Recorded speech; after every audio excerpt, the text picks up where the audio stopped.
Bonjour à tous, bonjour à toutes. Bienvenue dans les Mercredis Startup. On vous propose aujourd'hui un contenu vidéo balado. Donc, bien sûr, grâce à notre partenaire Cisco et à InfoBref, qui offre l'essentiel des nouvelles en 10 minutes par jour sous la forme de 2 infolettes, le matin et le soir.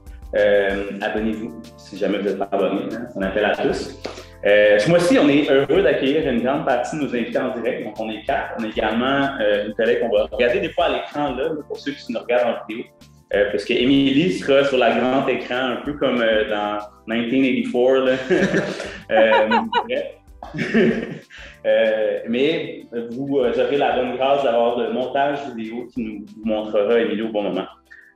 Aujourd'hui, l'édition est en partenariat avec Testers. On a Bruno Morancy aujourd'hui avec nous, qui, jusqu'à la dernière nouvelle, jusqu'à tout récemment, était directeur général de Techstars Montréal AI. Il nous a proposé ce sujet d'ailleurs sur une thématique classique de discussion autour du financement, du coaching, la croissance sur le fait de la parentalité. Donc, Bruno, bonjour. Bonjour Guillaume. Merci d'avoir accepté de co-animer cette discussion. C'est un très grand plaisir. Je te laisse présenter nos invités autour de la table. Oui, mais tout à fait. En fait, je suis content qu'on parle de ce sujet-là parce que je pense que dans le stéréotype d'entrepreneur, c'est rare que le côté parent ressorte et ça amène des défis qui sont vraiment particuliers. C'est le temps d'en parler. Et plutôt que juste vous présenter, j'aimerais ça que quand vous le faites, dans l'intérêt du thème, combien d'enfants vous avez? Quel âge ces enfants-là avaient dans le moment clé de votre start-up? Et par curiosité, combien de semaines de RQAP vous avez pris en tant qu'entrepreneur? Commençons par toi, Samantha. Oui, je suis Samantha, la PDG de MIA. Et combien d'enfants? 0 à 1. Je suis présentement 8 mois, enceinte de 8 mois, donc ça s'en vient bientôt. Ouais. Donc, quel âge? 0 quand j'ai commencé la compagnie. Et combien de semaines c'est encore à déterminer en événement. Ouais. On va voir ça au fur et à mesure. Et Mia, tu as fait Techstars de Média. Oui. Ton cofondateur a eu son bébé durant la première semaine du programme. Oui. Donc, vous êtes 2 cofondateurs de bébé. Exactement, c'est pas nouveau pour nous. Ouais. Jérémy. Bonjour, donc Jérémy Lavoie de AFX Médical.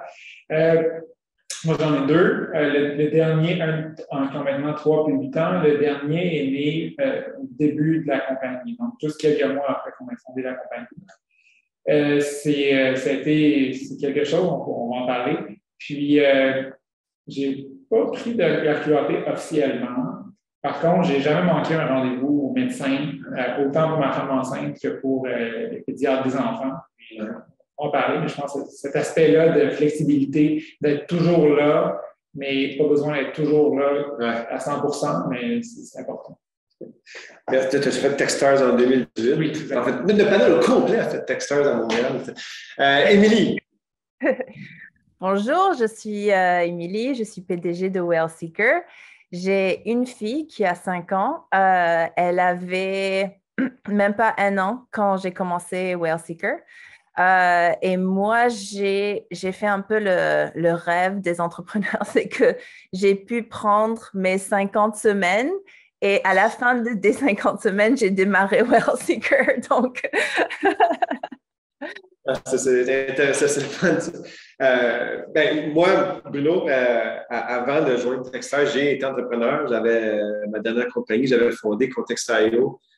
C'était en fin 2008. Mon garçon est né en 2009. Ma fille est née en 2011, au moment où je vendais Contextio. Donc, dans les mois de négociation, j'avais un bébé qui ne dormait pas. Et ce qui a eu un bel impact. Les RQAP, oui, existaient dans ce temps-là. Et je me souviens avoir utilisé ça comme semaine de semi-vacances payée. Mais donc, ça, c'est limité, bien sûr. Je pense qu'on est tous dans une situation où on ne peut pas en profiter à sa totale capacité. Avant de rentrer dans le vif du sujet, j'aimerais ça savoir, quand on aborde le sujet de parentalité, y a-t-il une anecdote intéressante? Et je vous ai demandé d'amener une photo qui peut l'illustrer. Je suis curieux pour vous dire que vous nous racontiez quelque chose de spécial par rapport à le fait d'avoir fondé une compagnie et d'avoir un enfant ou quelque chose autour du thème qui vous trouve intéressant ou drôle anecdote à partager. Commençons par Jérémy ce coup-ci. Bien, je trouve que les derniers éléments, surtout pendant la pandémie, quand c'est devenu pratiquement socialement acceptable d'avoir ces enfants qui apparaissent dans les appels de conférences. Juste avant la pandémie, c'était encore bizarre. Il y avait des vidéos YouTube là-dessus qui est devenu un peu viraux. Puis là, maintenant, à un moment donné, surtout au début, quand les écoles et les garderies étaient fermées, c'était juste inévitable parce qu'ils sont curieux et tout ça. Puis, donc, ça, je trouve ça très bien. Puis, je sais que c'est devenu très commun, là, du point qu'ils disaient bonjour aux gens et tout ça. Oui, ça, c'est vrai, ça. Allons-y avec toi, Émilie. As-tu une anecdote intéressante à partager qui te vient en tête sur le sujet? Comme bébé, moi, j'ai pas eu le modèle qui dort. Donc, j'ai passé beaucoup de temps devant 2 écrans. Donc, l'ordinateur pour faire Well Seeker et puis aussi pour surveiller le baby monitor pour être sûr que est-ce qu'elle bouge, est-ce qu'elle respire encore, est-ce qu'il faut que j'arrête le meeting parce qu'elle commence à se réveiller un petit peu. Je me souviens, j'étais toujours mon radar était toujours à 100%. Et j'avais toujours un moniteur partout où j'allais. T'avais-tu un modèle d'IA qui détecte des bananes? Ça prenait un modèle d'IA qui détecte des mouvements. Donc, là. Samantha, as-tu une anecdote qui en tête? Pour moi, c'est surtout faire des calls sur Zoom avec le bébé qui donne des coups dans le ventre. J'avoue, oui. Intéressant. Moi, j'ai partagé une photo avec le groupe où c'était en été, j'avais mon garçon qui avait 2 mois à ce moment-là, et on avait accepté à TechCrunch 50, qui était une grosse conférence à ce moment-là, et je préparais mon pitch et j'avais mon garçon attaché sur moi, puis c'était le seul moment de répit que je pouvais donner à ma conjointe à ce moment-là, mais il faut que tu fasses le travail, hein? Faut que tu fais ce que tu peux, et donc, que de souvenirs d'intégrer les enfants du mieux qu'on peut dans notre travail. OK. Avoir une start-up, c'est une job difficile. C'est une job qui, par elle-même, occupe définitivement tout le temps qu'on peut lui rendre disponible. On peut dire la même chose d'être parent. C'est un travail à temps plein. Faire les deux ensemble. Comment on y arrive? Est-ce que, visiblement, c'est possible? On est 4 qui l'ont fait et qui le faisons. Je serais curieux de voir, vous, c'est quoi vos trucs? Est-ce que vous voyez la patience ou l'énergie d'entrepreneur et la patience et l'énergie de parents comme 2 buckets séparés, ou est-ce qu'un tire le jus de l'autre? Et comment vous voyez la conciliation de ces 2 mondes-là qui sont chacun indépendamment quelque chose qui peut nous occuper à savoir ça? Ça m'intéresse. Toi, dans ton cas, vu que tu n'as pas encore d'enfant, c'est plus une appréhension. Je suis curieux de voir. Comment tu appréhendes cette arrivée-là? Honnêtement, on va voir comment ça va se passer, mais c'est vrai que pour moi, c'est un peu une petite appréhension parce que pour moi, personnellement, je suis quelqu'un qui... j'ai beaucoup de troubles à séparer ma vie personnelle, vie au travail, ou mettre des choses dans des buckets. Donc, je pense que ça va être un petit défi pour moi d'être capable de vraiment séparer les deux. Peut-être ça va me pousser à le faire encore plus parce que je vais juste pas avoir le choix. J'espère que ça va se passer comme ça. Mais oui, je pense que pour moi, c'est une appréhension un peu à voir comment ça va se passer. Tu es arrivé à le faire. Tu vois, Jérémy, tu as eu ton bébé durant Techstars. Oui. Comment tu as pu concilier et arriver à faire ces 2 choses-là? Bien, il y a l'aspect, je dirais carrément juste physiologique, le manque de sommeil. Ça, c'est pas vraiment... Il n'y a pas un livre qu'on peut écrire pour concilier ça. Le manque de sommeil, c'est littéralement de la torture au sens de la mot, empêcher les gens de dormir. Donc, ça, il faut passer au travers de ça, puis il n'y a pas vraiment de trucs. Autrement, je trouve qu'il y a quand même une bonne différence parce que ce n'est pas les mêmes parties de notre esprit qui sont sollicités. Ce n'est pas non plus les mêmes objectifs de vie. On peut. Moi, j'ai longtemps hésité avant de faire l'entrepreneuriat. Puis, honnêtement, j'avais le préjugé que c'était pas possible d'être un bon parent puis être entrepreneur. Okay. Puis c'est un préjugé qu'on voit souvent parce que, en fait, je pense qu'il y a, si on pose un graphique, il y a sûrement une corrélation entre les entrepreneurs qui ont énormément de succès, au moins dans les médias, en tout cas, souvent, ils ne sont pas exactement des modèles de parents admirables. Ah, c'est un point, sans nommer de nom, on le voit dans les. C'est une impression qui est pas toujours erronée, je pense. Par la suite, il y a des choix à faire. Moi, je me suis dit, ma priorité, ça reste la famille. C'est le truc le plus important. Après ça, les entreprises, ça peut aller, ça peut venir. Il y a des bons et des mauvaises journées, mais les enfants, c'est ça la priorité. Puis, donc, par la suite, je dis chez mes deux chiffres, là, j'ai mon chiffre de jour, mon chiffre de soir, c'est plus le soir, le week-end. Donc, je veux être là, puis être là mentalement aussi. On ne peut pas toujours l'être. Des fois, on a une mauvaise journée, des fois, il y a différentes choses qui se passent, mais autant que possible, je vois ça comme deux projets de vie séparés. Puis je me dis, quand je vais être plus vieux, lequel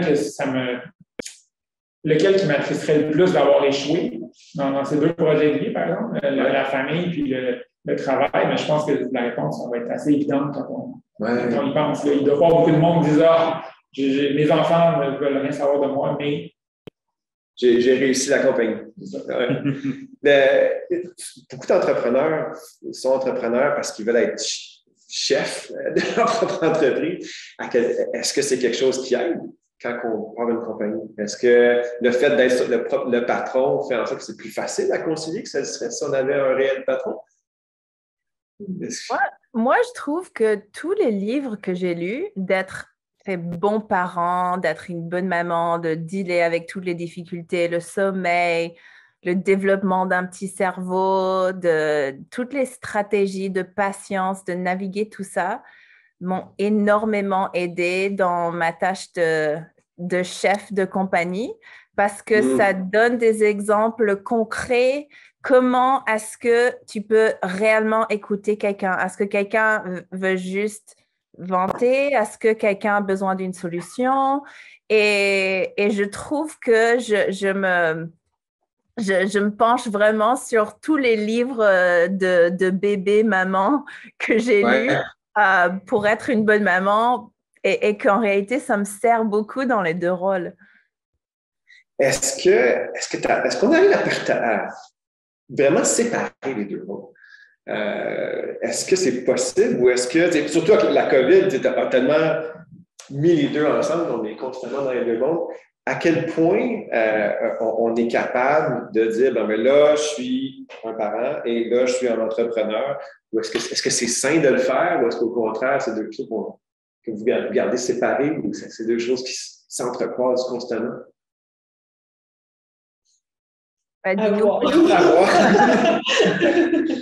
Pour moi, c'est séparé. C'est deux rôles distincts. Puis, j'ai pensé beaucoup à ça pendant la pandémie parce que le fait de devoir travailler de la maison comme ça nous a un peu rendu difficile, je trouve, la séparation des rôles parce que d'habitude, on arrive au travail, on est habillé de cette façon, il y a un contexte, et donc on peut mettre notre chapeau dans ce contexte-là. Parce que là, tout faire à la maison, ça m'a fait me questionner là-dessus. Puis, c'est quand même deux choses très distinctes. Les besoins ne sont pas les mêmes, les compétences nécessaires ne sont pas les mêmes. Puis, les enfants, eux, ils s'en foutent qu'on a eu une mauvaise journée. Leurs besoins sont différents. Puis, par définition, c'est des enfants, donc on ne peut pas leur demander d'être raisonnables et de répondre à nos propres besoins. À savoir, j'ai eu une journée difficile, je peux dire, mais donc, ça ne marche pas super bien. Tout à fait. Guillaume, n'hésite pas si tu as juste à racheter. Je sais que toi, tes parents aussi, tu n'as pas une entreprise, mais tu partageais un projet qui prochainement qui va être aussi accaparant qu'une entreprise. Je peux revenir un peu sur mon expérience parce que ce que dit Jérémy fait beaucoup écho avec moi. Je suis un maigre salarié comparativement au projet d'entreprise que vous menez. Mais essentiellement, la division travail-famille, c'est la même réalité qu'on vit là, en tant que, mettons, justement, travailler pour un acteur d'accompagnement parce que reste qu'on travaille beaucoup de la maison, on se retrouve à des situations où on doit faire l'espèce de frontière entre travailler des longues heures puis s'occuper des enfants. Fait arriver à couper, ce qui fait quand même un coup parce que souvent, le monde de l'entrepreneuriat, c'est comme une job 24/7, tu sais, dans le fond, là, souvent c'est ce qu'on entend. Et réalistement, on réalise que quand tu arrives avec un projet familial, mais tu te retrouves avec, tu ne veux pas avoir des hommes qui se ressemblent à un horaire de salarié, tu sais, d'une certaine manière. Fait que ça. Justement, on parlait de bucket. Je pense que ça fait beaucoup écho à ça. Arriver à trouver le bon bucket. Là, c'est le bucket je travaille. Là, c'est le bucket je suis père, mère de famille. Puis, tu sais, derrière tout ça, je pense que tout le monde essaie d'avoir une vie sociale pour garder une certaine santé d'esprit également. Fait que quand est-ce qu'on tombe dans ce bucket-là?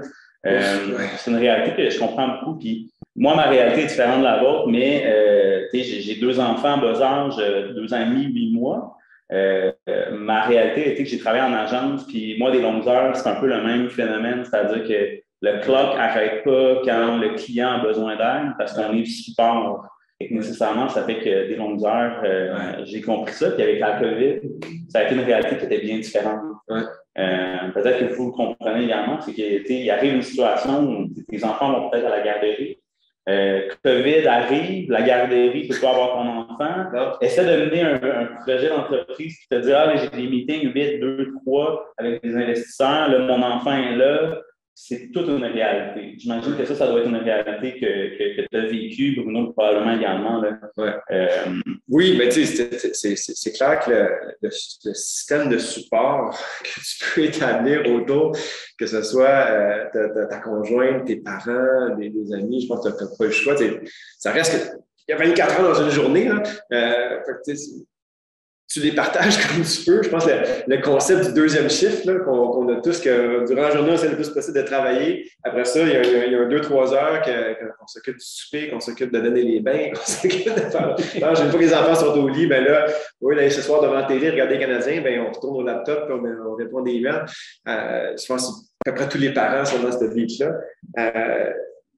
Émilie, toi, tu étais dans l'entreprise avec Bertrand, qui est ton conjoint. À quel point c'est quelque chose que tu trouves un élément positif de dire, regarde, on est 2 dans la compagnie, on est 2 en tant que parents. Est-ce que des fois, tu te dis, bon Dieu, ça serait plus facile si Bertrand n'était pas dans la compagnie aussi? Oui, on était tous les 2 confinés dans le même appartement pendant le COVID. Oui, on s'est dit, il y a peut-être 40 minutes pendant la journée où on ne se voit pas, c'était extrême. Mais écoute, on a acheté une maison, on va déménager en dehors de Montréal parce que justement, on recherche cet espace. Mais c'est sûr, un luxe qu'on a quand on est chef de compagnie, quand on a un start-up, c'est la flexibilité de dire, écoute, aujourd'hui, la garderie est fermée, je pousse mes rendez-vous, je délègue à d'autres gens des tâches que je peux. C'est un luxe que pas tout le monde a, mais en même temps, on ne peut pas lever le pied non plus. On ne peut pas, sinon la compagnie n'accélère pas. Donc, avec Bertrand, c'était ça. Il y avait toujours un ou 2 qui n'étaient pas à 100%. Donc, c'était vraiment difficile. Oui, j'ai trouvé que la compagnie a souffert plus que notre couple ou la famille, parce que comme Jérémie a dit, la famille vient avant tout. Mais c'est sûr qu'on a dû comme downshift. Et puis, notre 3e cofondateur aussi a un enfant qui a 2 ans. Puis, pour lui, c'était la même chose. Donc, l'enfant est malade, son conjoint est médecin, pendant le COVID aussi. Donc, il y a plein de choses à gérer. Et puis, c'est sûr que je pense qu'il faut changer les attentes. Donc, je pense que c'est intéressant ce qu'Emily a dit par rapport à la question d'être le patron, est-ce que ça aide ou ça nuit? Parce que d'un côté, tu as plus de flexibilité, peut-être parce que tu peux choisir, déléguer, dire je passe mes réunions à demain, mais en même temps, même si tu es le patron, en réalité, comme c'est tout le monde qui est ton patron, l'équipe, cofondateur, les clients. Donc, c'est comme avoir un autre bébé qui a besoin de beaucoup d'attention. Il faut que tu splits ton temps entre les 2. Oui. On parle beaucoup, je pense, de la perception intérieure, de comment nous, on deal avec ça, comment on s'ajuste par rapport à être parent. Je suis curieux de voir votre expérience avec la perception externe, que ce soit la recherche de capital, des partenaires, des clients. Est-ce que le fait d'être parent est facilement accepté ou est-ce qu'il y a une attente à ce que parent ou pas, je m'attends à ce que tu sois aussi disponible que quelqu'un qui l'a. Vous avez tous été en recherche de capital à un certain point. Moi aussi, je l'ai été pendant que j'avais des enfants. est-ce que la perception externe d'entrepreneur-parent s'adapte ou est-ce qu'au contraire, ou est-ce qu'elle devrait s'adapter? Je pense qu'elle devrait s'adapter parce que je pense on veut encourager les gens à être entrepreneurs. Ouais. Mais aussi, on a besoin que la population continue à se développer. Donc, je pense qu'on a besoin de s'adapter et de dire que c'est pas seulement le personnel qu'on voit dans les médias qui est l'entrepreneur idéal, que ça peut prendre tous les formes et que des fois, il faut comprendre qu'il y a des situations différentes et qu'on va s'adapter, on va quand même arriver, mais ça ne veut pas dire que ça va pas être un succès. Et j'imagine que cette perception-là doit être... Et je pense que ça serait intéressant d'avoir la perception des trois papas, deux mamans, à quel point la perception externe doit changer énormément entre un gars et une fille. Tu sais, si moi, je rencontre des investisseurs, personne ne sait si ma femme est enceinte de nouveau. Toi, ça, tu ne peux pas le cacher. À quel point, pour les papas, pour les mamans, c'est très différent de vivre cette période-là. C'est difficile à dire, mais parce qu'il y a tellement de facteurs que, je veux dire, je pense qu'il y a tellement de facteurs, entre autres pour le financement, qui font que ça marche ou que ça ne marche pas, que c'est difficile d'en isoler un. Il y a une raison pourquoi il faut contacter beaucoup d'investisseurs, parce qu'il y a une partie de hasard, il y a une partie de fit, puis tu peux faire le meilleur pitch, une fois ça ne marche pas, puis un beaucoup moins bon pitch, une autre fois que ça marche juste parce que un public est plus prêt à accepter, à voir ce que toi tu vois, à partager la vision et tout ça. Donc, il y a différents facteurs. Chose certaine, moi, je n'ai pas la perception que ça a déjà été un obstacle. Comme tu disais, je veux dire, en effet, c'est qu'il y a cette perception-là. Comme homme, c'est moins, je suis moins en demande avec des jeunes enfants. Puis, mais c'est ça, c'est pas évident parce que je regarde autour de moi, puis j'en connais des femmes avec des jeunes enfants qui ont eu beaucoup de succès en financement, d'autres moins. Puis c'est difficile de c'est un facteur. C'est ça, exactement. C'est difficile à isoler comme facteur. Ce serait mon. Mais en même temps, comme je dis, moi, j'ai pas eu l'impression que jamais personne ne m'a fait de commentaire ou de penser quelque chose. Tu nous écoutes, Émilie, est-ce que tu dis, Jérémy, c'est évident, c'est parce que tu étais un gars? Je dirais que surtout depuis le COVID, j'ai retrouvé beaucoup plus de compassion et d'humanité avec mes clients, avec des collaborateurs, avec notre équipe, avec d'autres gens avec qui je travaille.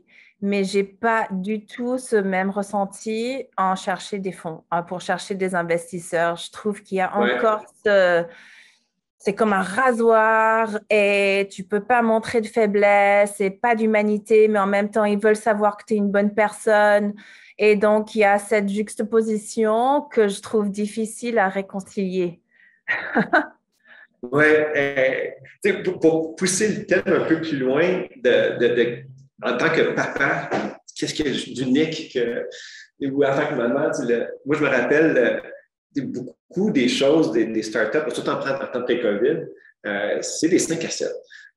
Puis moi, en tant que gars, il y a une attente que, t'es le gars, là, pourquoi tu as besoin de retourner à la maison pour t'occuper de tes enfants? Là?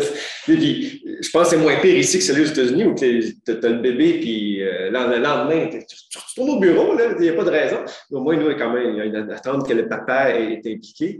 Mais, tu sais, des fois, je me dis, mon Dieu, j'aimerais ça pouvoir, que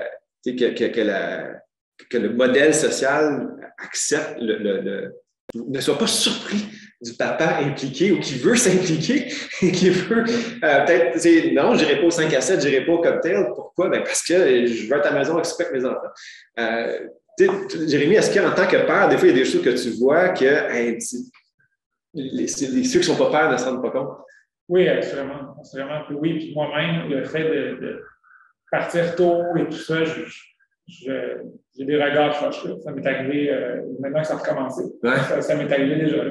Bon, je vais en rentrer parce que je veux être là le soir et tout ça. Puis, ça aussi, un 5 à 7, c'est diminishing returns. Là. Si tu restes 3 heures versus 45 minutes, 1 heure, comme, tu vas pas avoir 3 fois plus de rendement si tu restes 3 heures d'habitude. Donc, il y a assurément quelque chose là-dedans.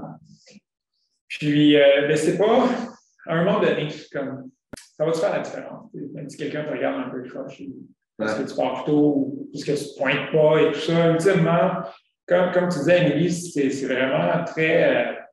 Les critères, pour l'investissement en particulier, c'est vraiment comment est-ce que le rendement va être comment. C'est un peu froid dans ce sens-là. Puis après ça, il y a l'aspect humain, c'est OK, est-ce que tu es un fraudeur ou un truc comme ça? Là? Je pense que c'est pas du due diligence de savoir, mais après ça, entre une personne correcte et une meilleure personne, ça ne va pas faire en tout cas, une super grosse différence en commun. Mais ça, c'est une interrogation, je pense que peut-être vous pourriez me répondre en tant qu'entrepreneur. Parce que moi, ce que j'entends, c'est que peut-être que de l'extérieur, ça peut être vu comme mutuellement exclusif. Tu as un enfant, tu as une entreprise, puis comme Émilie disait, s'il y a une baisse de rendement dans les croissances attendues de ta start-up, est-ce que l'investisseur va se poser des questions? Comme tu dis, il y a un due diligence, c'est quand même une raison d'être, tu peux poser les bonnes questions. Mais je ne veux pas, si dans ton pitch de vente, ta croissance attendue est X, tu n'atteins pas ce X-là, parce que justement, enfant est arrivé, parentalité, puis même toi comme patron et d'autres dans ton équipe, ça peut arriver. C'est quoi, là? Y a-tu un addenda à rentrer dans la signature du contrat pour une croissance non attendue?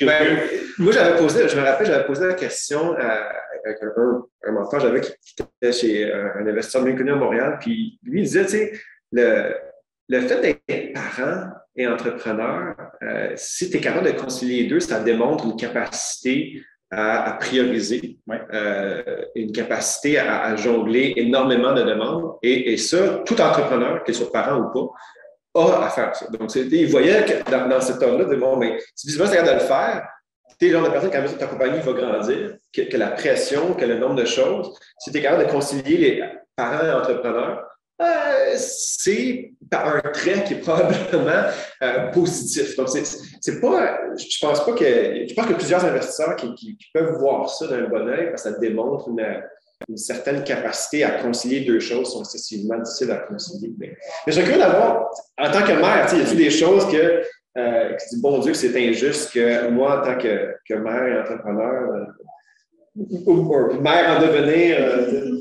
Mais moi, par rapport au 5 à 7, surtout, j'ai trouvé ça dur quand, au début quand j'étais enceinte, mais que ça se voyait pas. Puis c'était trop tôt, donc je pouvais pas vraiment le dire à tout le monde.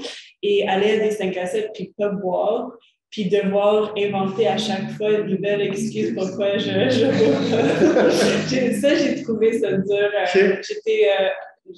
J'étais vraiment contente finalement quand les 3 mois ont passé puis j'ai pu dire à tout le monde pourquoi je ne voulais pas au 5 à 7.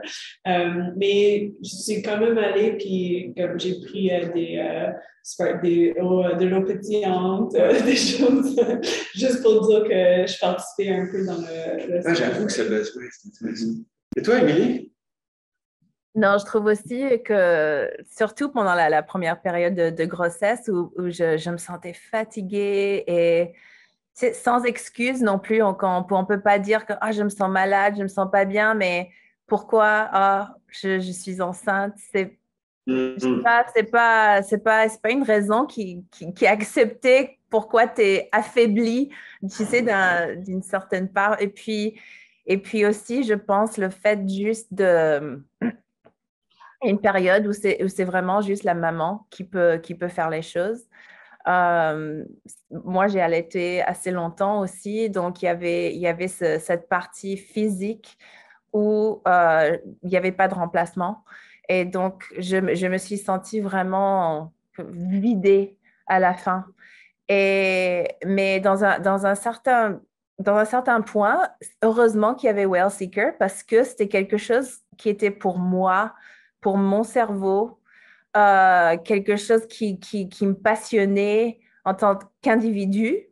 Et c'est là aussi où vraiment j'ai réconcilié le fait de diriger une compagnie avec l'image que je voulais présenter à ma fille, comme qu'est-ce qu'on peut faire en tant que mère.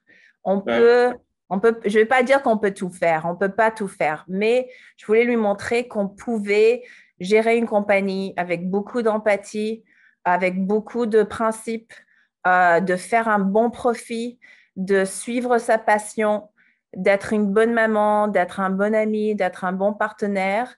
Et puis, c'est ça, tu ne peux pas toujours tout bien faire, mais il y en a toujours qui souffrent, mais il faut faire la rotation pour pas qu'ils dépriment l'humeur. Intéressant. J'aimerais peut-être faire une dernière question un peu plus rapide avant de conclure, Guillaume. Selon vous, le fait que vous soyez à la fois parent et entrepreneur, est-ce que ça fait de vous un meilleur parent? Est-ce que ça fait de vous un meilleur entrepreneur? Moi, je pense que oui, parce que un des éléments auxquels je réfléchissais, c'est qu'il y a une valeur à notre épanouissement. Être parent, c'est pas juste un rôle comme un acteur, c'est à un moment donné, si tu n'aimes pas la job que tu fais tous les soirs, tu rentres, tu es déprimé ou tu te plains, puis tu as juste hâte de prendre des vacances, puis tu as juste hâte de prendre ta retraite, des choses comme ça, bien, c'est un message qu'on envoie non-verbal à nos enfants, puis avoir ce qu'on fait, je pense que c'est pas facile, mais on le fait par choix, puis moi, je suis heureux dans ce que je fais, puis ça a une valeur. Après ça, comme entrepreneur, assurément, le fait d'avoir un horaire plus strict, ça veut dire que le fait de savoir qu'après 6 heures, je ne peux pas travailler. Je le fais quand c'est absolument nécessaire, mais sinon, je ne peux pas parce que j'ai des demandes à la maison. Donc, ça fait en sorte qu'on s'organise différemment. Ouais. Donc, après ça, est-ce que ce serait mieux? C'est difficile à dire, mais ça marche. Oui. Et Émilie, est-ce que le fait d'être mère fait de toi une meilleure entrepreneur? Je pense que ça m'a donné beaucoup plus de compassion pour les gens que j'avais avant. J'étais beaucoup plus hard à juger les gens avant, surtout les autres parents. Oui, non, je pense pas. Peut-être ça nous mène à faire une start-up qui est plus parent-friendly. Oui, et puis aussi de donner vraiment du loose aux gens, de travailler la façon que ça marche le mieux pour eux et que j'ai réalisé que ça transforme les employés dans des collègues qui sont vraiment dévoués à la même chose que toi au lieu que juste des employés. Mais je pense que je pense que je suis une meilleure maman parce que je suis épanouie dans ma carrière, ce que je fais, et puis parce que la mission et le travail que je fais à Well Seeker, c'est pour rendre le monde meilleur.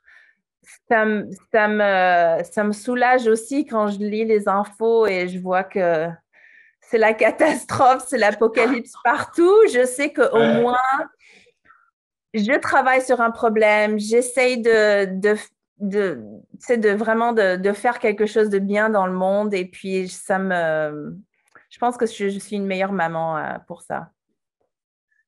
Samantha, comment tu vois ça arriver? Mais je pense pour moi aussi, c'est de la compassion aussi, juste et je pense que ça va continuer à se développer au fur et à mesure que je passe les différentes étapes avec mon enfant aussi. Ouais. Mais c'est vrai que même si on dit qu'on comprend avant, je pense sans avoir vécu l'expérience, tu ne comprends pas à 100%. Et je pense avec les employés, avec l'équipe et la compagnie, je pense que ça va aider beaucoup pour comprendre qu'est-ce que les autres vivre en tant que parent qui travaille et avoir une compagnie qui est plus comme flexible et qui supporte ça plus. Parce que ça ne veut pas dire qu'on a des horaires plus flexibles, qu'on est moins productif. Je pense que c'est l'opposé complètement. Si on peut choisir des horaires qui marchent pour nous, on peut être beaucoup plus productif. Et je pense que ça va avoir comme vivre cette expérience, ça va juste aider avec la compassion. Non, je pense que c'est tous des points intéressants. Je je pense que le fait d'être parent, souvent quand on part d'une compagnie, on dit « Ah, c'est mon bébé ». Et là, tu as un réel bébé maintenant. Et quand on est patron d'entreprise, on s'attend à ce que les gens exécutent ce qu'on leur dit, à ce qu'on donne des directives et que les gens les fassent. Mais avec les enfants, ça ne fonctionne pas de même. Hein? Ils n'ont pas, t'as beau leur donner des directives, des fois, ça te dit non. Hein? Et puis, je pense que le fait de dealer avec des enfants probablement amène une façon de gérer une compagnie qui est très différente. Et je pense que pour ça, je pense qu'il y a un énorme bénéfice à avoir des entrepreneurs parents. Et regarde, vous n'êtes pas les seuls dans Techstars qui ont eu des enfants. Je compare avec certains de mes collègues le nombre de bébés qui ont été générés pendant les programmes. Moi, je pense que c'est un signe, c'est quelque chose qui peut être très positif. C'est sûr que ça gruge énormément de temps, mais je pense que ça développe des attitudes qui sont très utiles à l'entrepreneuriat, d'être mère ou d'être père. Je suis pas sûre, par contre, que c'est si différent les enfants que les compagnies. Ouais. Je vois ma nièce de 4 ans qui négocie avec sa mère quand elle lui demande de faire quelque chose. Ouais. Donc, des fois, il y a des similarités assez... C'est tout à fait. Je pense que les deux, d'apprendre à dealer avec des enfants peut être très utile avec le reste. Il y a beaucoup de similitudes entre les deux.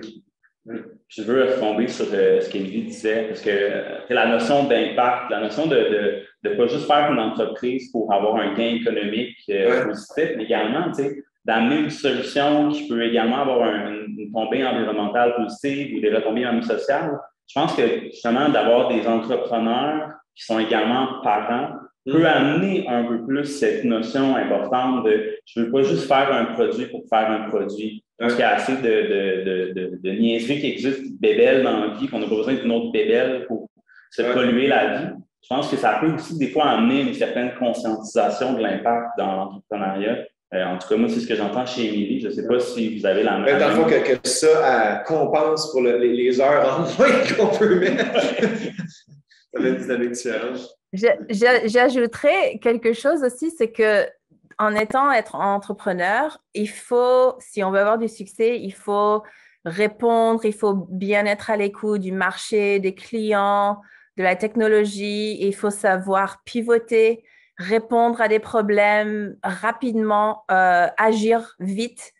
Et je pense que c'est la même chose en étant parent aussi. Il faut être agile, OK, ça ne marche pas comme j'avais prévu, plan B, plan C, mais ça ne veut pas dire qu'on arrête. Ça veut dire qu'on continue, plan K, plan W, mais on ne s'arrête jamais.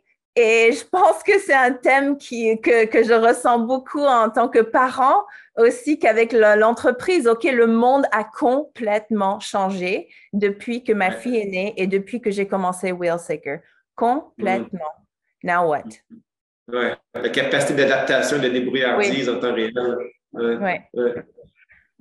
Je pense qu'on arrive au temps. Pas mal, en fait. Puis honnêtement, je trouve que c'était une très bonne discussion. Des points de vue un peu très diversifiés sur l'impact que je pense que la parentalité peut avoir sur l'entrepreneur. Je vous invite, téléspectateurs sur Facebook, même à nous écrire. Si jamais vous avez des commentaires spécifiques sur la discussion, de rebondir. Je pense qu'une cartographie des façons de mieux mailler parentalité entrepreneur peut même être une ressource utile. Je pense que parmi les entrepreneurs, je n'ai pas un barème, il doit peut-être avoir un 50% de parents d'après moi là-dedans. Il y en a beaucoup plus qu'on pense. Oui, absolument. Il y a beaucoup de gens qui hésitent à le dire, mais il ne faut pas. Et si ça fait en sorte qu'il y a plus de cocktails qui se transforment en déjeuner, eh bien, ça sera un win pour tout le monde. Des garden parties, on amène les enfants. C'est ça, exactement. Sur ça, merci beaucoup, vous quatre, Émilie à l'écran également, pour cette discussion très intéressante. Prochaine édition des Mercredis Startup, si jamais vous êtes là, Expo Entrepreneur, dans le fond, les 3-4 mois prochains, on sera sur place, on va enregistrer même sur place la prochaine édition. Donc, soyez à l'affût suivez nos réseaux sociaux.